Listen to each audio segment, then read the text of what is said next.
পেট বেয়া মানে লাইফ বেয়া, এইটো একেবাৰে সঁচা কথা। পেট ঠিক কৰি ৰখা বহুত জৰুৰী, কিয়নো পাকস্থলী আমাৰ শৰীৰৰ ছেকেণ্ড ব্ৰেইন, ছেকেণ্ড মগজ। আমাৰ পেটত ভাল আৰু বেয়া প্ৰায় 2 কিলো বেক্টেৰিয়া থাকে, যিবোৰে immunity, 70% digestion, skin glow', even আমাৰ মুড সেয়াও কণ্ট্ৰল কৰে। আৰু শৰীৰত বহুত ডাঙৰ ডাঙৰ প্ৰব্লেম হ'ব পাৰে যদি আমাৰ পেট ঠিক নাথাকে। গোটেইখিনি কথা ভালকৈ চাব, বুজিব, জানিব। দৰকাৰ হ'লে ইম্পৰ্টেণ্ট কথাবোৰ নোট কৰি ৰাখিব। খুব ইম্পৰ্টেণ্ট ভিডিঅ' হ'বলৈ গৈ আছে। কি আহাৰ ডায়েটত এড কৰিব আপোনাৰ গাট হেল্থ ঠিক ৰাখিবৰ কাৰণে, আৰু কি আহাৰ একেবাৰে এভইড কৰিব, গোটেইখিনি কথা আজি ইয়াত কভাৰ কৰিম। কিয় দৰকাৰী গাট হেল্থ মানে আমাৰ পেট ঠিক কৰি ৰখাটো। আমাৰ পেট ঠিক থাকিলে ভাল বেক্টেৰিয়াবোৰে ভাইৰাছৰ লগত ফাইট কৰি 50%লৈকে অসুখ কম হোৱাত হেল্প কৰে। আমাৰ খোৱা আহাৰৰ নিউট্ৰিশ্যন এবজৰ্ব কৰি ভিটামিন ডি, কে এইবোৰ নিজে বনায় আৰু আহাৰ হজম কৰি আমাক এনাৰ্জি প্ৰভাইড কৰে। ভাগৰ, উইকনেছ এইবোৰ নাইকিয়া কৰে। শৰীৰৰ ৱেট, ডায়েবেটিছ, আমাৰ মুড, স্কিন, টোপনি, অভাৰঅল লাইফ ছেভাৰ বুলি ক'ব পাৰে আমাৰ গাট হেল্থ যদি ঠিকে থাকে। গাট হেল্থ ভালে ৰাখিবৰ কাৰণে কিছুমান নেচাৰেল সহজতে পোৱা চুপাৰ ফুডৰ কথা আজি ইয়াত ক'ম। 10 দিনৰ ভিতৰত আপুনি ইয়াৰ ৰিজাল্ট পাব। গেছ, কনষ্টিপেশ্যন, ভাগৰ এইবোৰে যদি আপোনাক ঘনাই আমনি কৰি আছে, তেতিয়াহ'লে আপুনি বুজিব লাগিব এয়া পাকস্থলীৰ ছিগনেল, আপোনাৰ পাকস্থলী সুস্থ হৈ থকা নাই।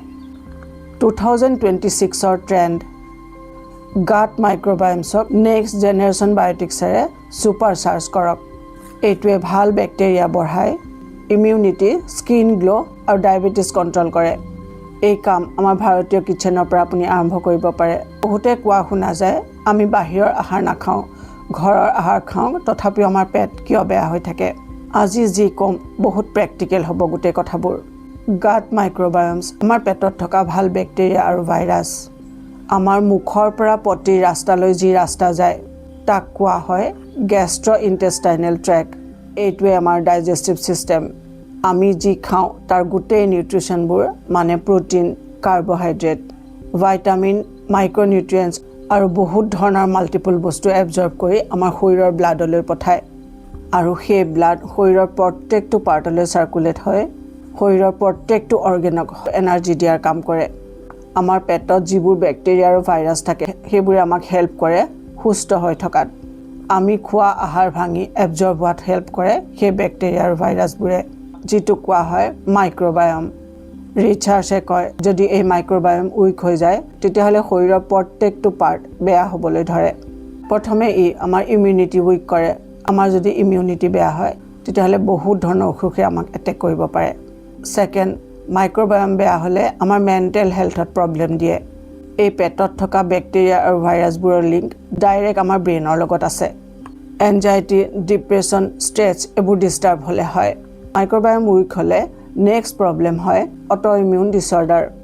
আমাৰ শৰীৰৰ ইমিউনিটি বেয়া হ'লে সি শৰীৰ নিজে বেয়া কৰিবলৈ ধৰে বা ক'ব পাৰে খাবলৈ ধৰে। এন্ট্ৰকলাইটিছ, IBS এইবোৰ এই কাৰণেই হয় শৰীৰৰ বেয়া হোৱা ইমিউনিটিয়ে শৰীৰ নিজে খাবলৈ আৰম্ভ কৰে।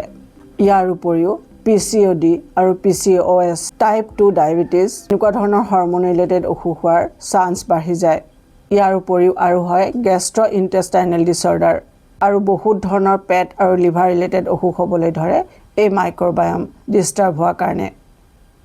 মাইক্ৰ'বায়ম আমাৰ হাৰ্ট হেল্থৰ লগত ডাইৰেক্ট ৰিলেশ্যন আছে। হাৰ্ট উইক হ'বলৈ ধৰে, কেঞ্চাৰৰ নিচিনা ডিজিজ হ'বলৈ ধৰে, ইভেন আমাৰ টোপনিও বেয়া কৰে। তাৰমানে বুজিব পাৰিছে চাগে আমাৰ হজম শক্তি ভালে থকাটো কিমান বেছি দৰকাৰী।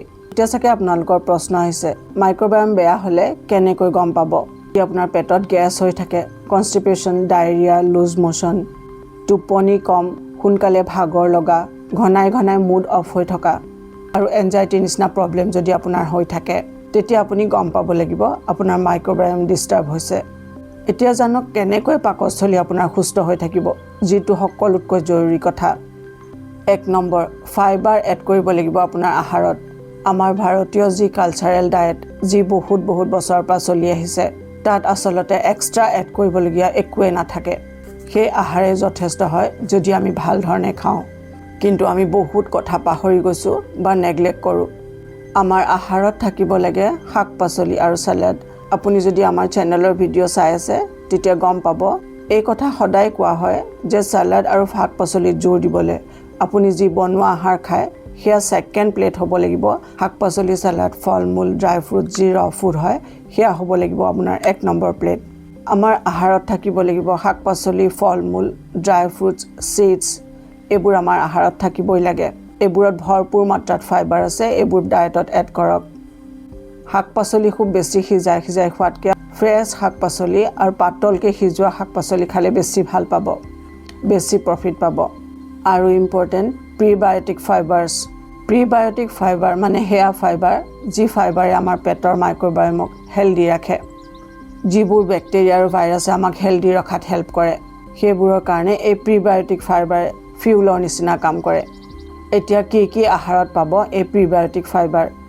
পিঁয়াজ নহৰু বাদাম পিস্তা মটৰ বুট এইবোৰত বহুত মাত্ৰাত প্ৰিবায়োটিক ফাইবাৰ থাকে আৰু এটা কথা মন কৰিব এক ধৰণৰ আহাৰ সদায় খাই থকাটো বৰ ঠিক নহয় মাল্টিপল আহাৰ ডায়েটত এড কৰক এনেকুৱা নহয় যে কষ্টলি ফুড আপুনি ডায়েটত এড কৰিব লাগে বাহিৰৰ পৰা অহা শাক পাচলি আপুনি আহাৰত এড কৰিব লাগে হেনেকুৱা কথা নহয় সেইবোৰৰ বিশেষ কোনো কামো নাই বুলি ক'ব পাৰে কাৰণ আমাৰ ইয়াত পোৱা মানে তাৰ ফ্ৰেছনেছ অলৰেডি শেষে হৈ যায় বতৰৰ শাক পাচলি আৰু ফল ডায়েটত এড কৰক সস্তাৰ পৰা সস্তা ফল-মূল হ'লেও বা শাক পাচলি হ'লেও একে উপকাৰ পাব আপুনি তাত কোনো ধৰণৰ নিউট্ৰিচনৰ কমি নাথাকে আৰু আহাৰ সদায় চেঞ্জ কৰি খাওক কেতিয়াবা যদি আপুনি ডালিয়া খাইছে কেতিয়াবা খিচিৰি খাওক কেতিয়াবা আপুনি ওটছ খাওক ৰং বিৰঙৰ শাক পাচলি কালাৰফুল শাক পাচলি ফল-মূল এইবোৰ ডায়েটত এড কৰক কেতিয়াবা যদি আপুনি ৰুটি খায় কেতিয়াবা আপুনি ডালিয়া খাওক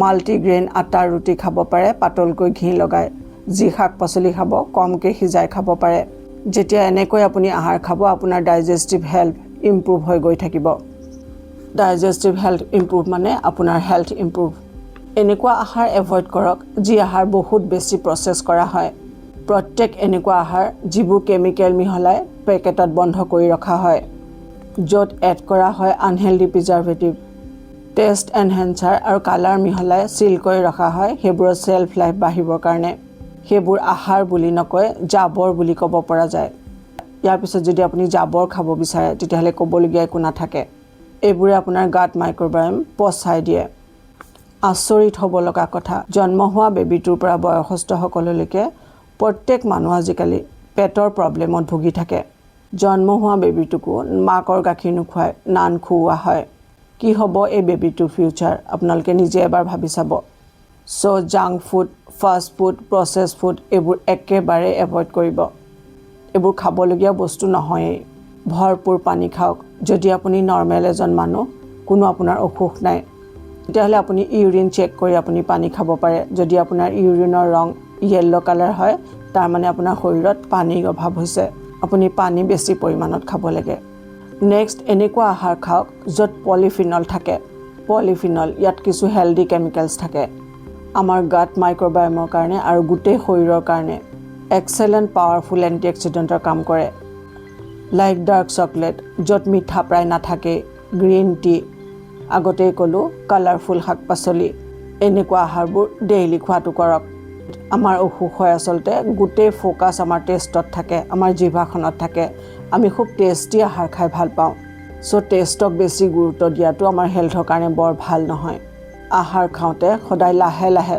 চুবাই আহাৰ খাব নেক্সট খাব ফাৰ্মেণ্টেড আহাৰ ফাৰ্মেণ্টেড কৰি বনোৱা হয় লাইক দৈ ইডলি ডোচা এইবোৰ আপুনি ঘৰত বনাই ইউজ কৰক টফু খাব পাৰে টফু এক্সট্ৰিমলি হেল্ডি সয়াবিনৰ পনীৰ ফাৰ্মেণ্টেড কৰি টফু বনোৱা হয় এই ফাৰ্মেণ্টেড আহাৰ আমাৰ গাট হেল্থৰ কাৰণে বহুত বেছি ইম্পৰ্টেণ্ট খুব কম গাট হেল্থ ঠিক ৰাখিবৰ কাৰণে খুব এটা ইম্পৰ্টেণ্ট কাম ৰাতি আহাৰ 7টা বজাৰ পিছত যেন নকৰে সো আজি আছিল ইমানখিনি কথা ভিডিঅ'টো যিমান পাৰে সিমান শ্বেয়াৰ কৰিব অন্যৰ হেল্প হৈ যাব আৰু নতুনকৈ অহাসকলে চেনেল ছাবস্ক্ৰাইব কৰি ল'ব এনেকুৱা ধৰণৰ ভিডিঅ' আমাৰ চেনেলত পাই থাকিব সো নিজৰ বহুত যত্ন ল'ব বহুত সুখী বহুত হেল্ডি আৰু বহুত সুন্দৰ হৈ থাকক মোৰ শুভেচ্ছা থাকিল